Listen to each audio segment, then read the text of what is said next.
Good evening, ghouls and goblins. Welcome back to another episode of The Horror Burrito.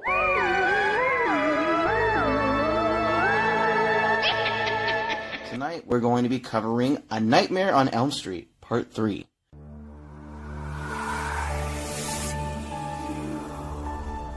As always, I am here with my amazing crew, Zach Baby TV. Ooh, hard-perky nipples. Welcome.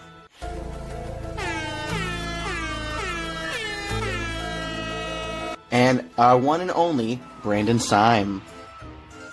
Slime time, baby.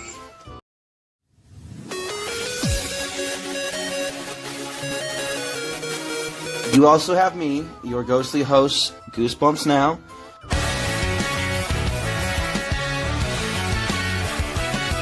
And we are missing a member tonight because he has glued his hands to a hot dog and he is in the emergency room. So while they are surgically removing the phallic material from his hands, we're going to dive into A Nightmare on Elm Street, Part 3. Zach, why don't you start us off? Tell us what you liked about this movie. I love the Dream Team people. They're really cool. Roland is a tough guy. You had Taryn was kind of like that punker chick with the mohawk. Yeah, she was badass. Nancy was a badass. She kind of came back and was like nerd, and she kind of went through everything. Oh, that's funny. Josh just sent me a text message. Nope! Hey, kitty cat. Huh. Great. Look at that. Josh Wasaki. Won't be doing this one, sadly. Well, would have been nicer to have said something to us, dude. So you were saying you were happy to see Nancy return to Dream Warriors, which I think a lot of people were happy to see her come back. Oh, it's definitely good that Nancy was there because she's the OG, so it just kind of makes it better with the sequel when you got someone from the original popping in. Yeah, very true. And then Joey's super cool. He was the kid in the wheelchair, right? He was the wizard. No, the wizard was Will. Joey was the one that liked boobies. Oh, yeah, he was the booby boy. That's right. Yeah, he got caught by the nurse. Yeah. And then I think it was just great. I love the whole thing about how, when they're at the cemetery, Freddy Krueger's biological mom was like an apparition ghost, and she's like trying to help them out. Yeah.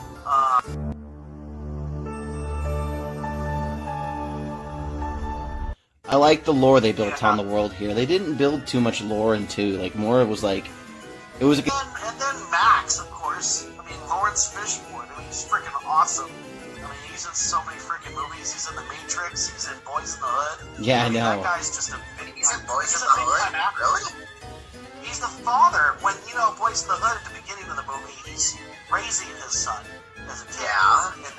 And then he's older when he becomes an adult, because you don't see him too much in the older part of the movie. He plays a minor character, but he plays a good part, in my opinion. Yeah, I like him. I've always liked him. Although, this movie was cool. He low-key killed Bridget. He didn't mean to, but by letting Bridget stay in the TV room for, the best kill of the movie, he kind of low-key killed her. Welcome to prime time, bitch! Yes! Welcome to prime time, bitch! That was the best part of the whole movie! It really was. It was. Oh my god, Freddy's so cool. Alright, I'm gonna pass on the mic to somebody else. Brandon, tell us something you liked about Part 3, Dream Warriors. Well, one thing I really like is, of course, you guys just already said it, but the kill with the TV. I still love that part. Absolutely. One thing is, I just love how nerdy the kid was. The one in the wheelchair. With him, becoming the wizard master and stuff. That was just oh my god. I am the wizard master! It's a good kind of cringy. Yeah. It had that, it was cheese, but it was the right kind of cheese. It was like taco blend cheese. Oh god, yeah. It was like the perfect kind of cheese for that movie. It's perfect. Yeah. Oh, the wizard was so cool. I thought it was kind of funny and ironic how, hey, I'm gonna kill you with this big-ass wheelchair. That's like somebody you want to play Dungeons & Dragons or Pathfinder with. He would be so cool to hang out with. It's funny, my DM's like that. My dungeon master's all about that life. One other thing that I really liked about it was when he's like when the wheelchair, like when Freddy makes the wheelchair go around with like all the spikes on the seat. Like I thought. Oh, and it kills him. Ironically. Yeah. Yeah. Death by sitting. Yeah, that was a good one. Overall, I mean, I think I'll pick it up from here. It was a really good movie. I really enjoyed the kills. I enjoyed the visual aesthetics. I mean, it had like some stop motion, which was pretty freaking cool. The kills are a lot more original, in my opinion, than number one. You know, like, they seemed more graphic and they were more dark, which I liked. You know, I really did. It played on a lot of important issues for kids that age, and overall, just like, it had a really solid way they killed him. Like, I didn't really like how they killed him in the first one. I turned my back on you! I didn't like that. And number two, Lisa's like, I love you! And she kisses him and he comes out of him. So, for him to have a real death this time, that was nice. They got that right. Is it okay if I add something? Or no? Sure, go ahead. Then we're gonna start rating it. One thing I really liked, one last thing I really liked is probably the comedy with Freddy. I really like him when he's, you know, like one-liners, like all his one-liners in the movie. Like, I feel like comedy Freddy is pretty good. He was but pretty not too jokey. much. We talked about that on the last podcast. Yeah, he can be Right, too much jokey at times. No, I'm not saying like oversaturation. I'm just saying like I liked it in this movie because they didn't like overdo it. They just did it at like Yeah, prime time was the best part. Yeah. Oh my god, yeah. I mean, was there anything that anybody didn't like or wish they would have saw more of? One thing. I got one thing I hated. Go One ahead. thing. The way they ended the movie with killing off the original girl from the first one. I was like, oh, you actually have the balls to kill her? Oh, you suck. Yeah, I'm with you there. I mean, The son of a thousand I'm maniacs. sorry. I'm with Brandon. You know, the death of Nancy was rough, but I also see why they did it. Because by closing her off, we can't keep revisiting Nancy. We've got to go on. But in the same breath, what really hurts the franchise, in my opinion, is like this is really like the finale. Because the next one, sure, he goes off and kills maybe some more kids, but these are like the last of the Elm Street kids. So from here on out, he really doesn't have a purpose to kill. Besides, and I mean, okay, so you have some survive, and I know I'm breaking our number one rule. I'm going into 4, but realistically, by the time 4 starts, by 20 minutes into it, they're all dead. So why is 4 even a movie? It could have been a trilogy and been done and been perfect. oh yeah, I definitely agree. I mean, I'm still butthurt about Nancy, but it's okay. Yeah. Did anybody like ever think of like a lesbian scene between Christine from Hellraiser and Nancy from Nightmare on Elm Street? Like, I was trying to think the entire time. I've never seen Hellraiser. I'm a piece of shit. So, no question mark? No. Okay, well now you will. I'm gonna have to watch it now because I've never seen Hellraiser. I'm terrible. I watched like 5 minutes of Okay, it. I watched, well like, there's another brunette that like all the guys wanted, just like with Nancy in the 80s. Okay. The Hellraiser franchise, her name's Christine? Well, we're gonna review it at some point, so I guarantee I'll get to see it. Yeah, Christine, yeah. Kirsten? Kirsten. Kirsten's her Kirsten. name. Yeah, she's the main character from Hellraiser, but yeah, they're big icons from the 80s. But Okay. yeah, we'll definitely have to review that series, because that one's even scarier than this one. Fuck yeah, it's on our list. Way more twisted. Way more twisted. We're getting pretty far here, but that's because we don't have somebody giving us combat. So, moving on, Zach, what do you want to score the movie out of 1 to 10? I'll give it an 8.5. I really enjoyed this one. I mean, I like the original the best just because it's the original people, but I think this one was far better than part 2. And like you said, this was the trilogy. It could have just stopped there, and I would have been happy. I liked it a lot. Brandon, what would you score it? I'll go same score as Zach. Okay, 8.5. Yeah. Anything nice you want to say about it? One thing. Nancy gives I definitely hope, not that I already know what's gonna happen or anything, but I kind of hope that these movies stay good, So Ah! That's the greatest meta joke I've ever heard. ha. I mean, I'll be real with you. I'm sure everyone inside this Discord chat right now is cringing when I say nobody is ready to review Part 6, Freddy's Dead. I don't want to review Part 6. Like, that one I will We have to. skip that episode.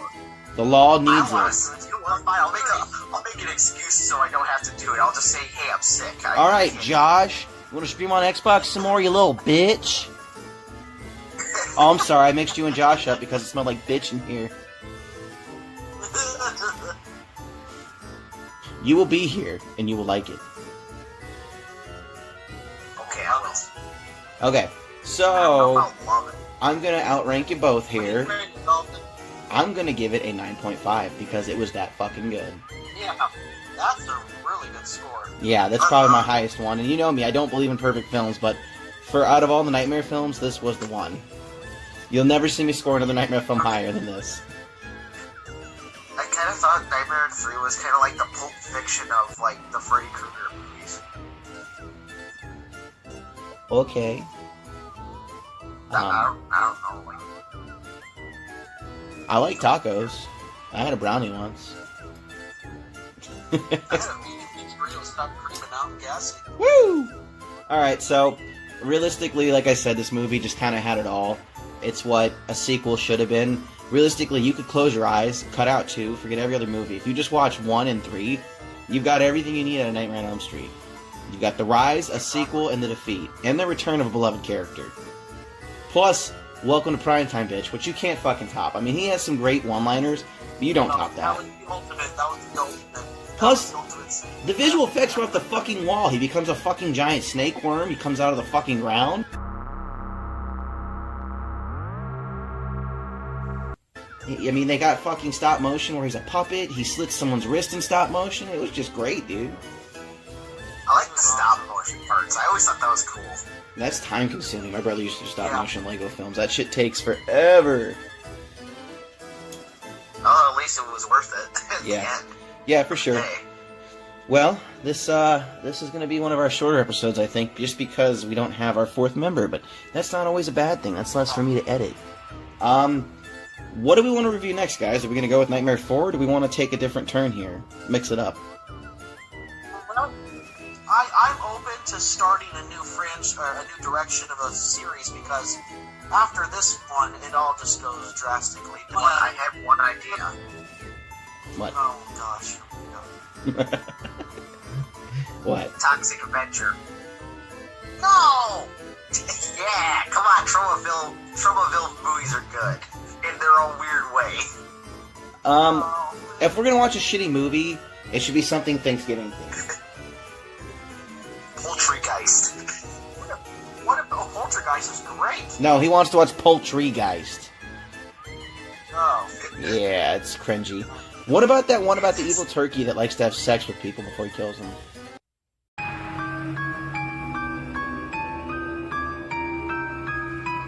That's kind of hot. You can stuff me, Billy. Yeah. Seriously, no, he does. He makes really sexual innuendos, and he's just a really crude turkey, and he's like, oh, I'm gonna fuck you with my stuffing, and then I'm gonna kill you. I think it's called, I could be wrong, but it could be Shanksgiving? Thanksgiving? I think. I could be wrong. Like, I gotta look it up. How about this? We'll leave it to be determined, Figure it out. and we'll surprise you with the next one. Because we don't even know.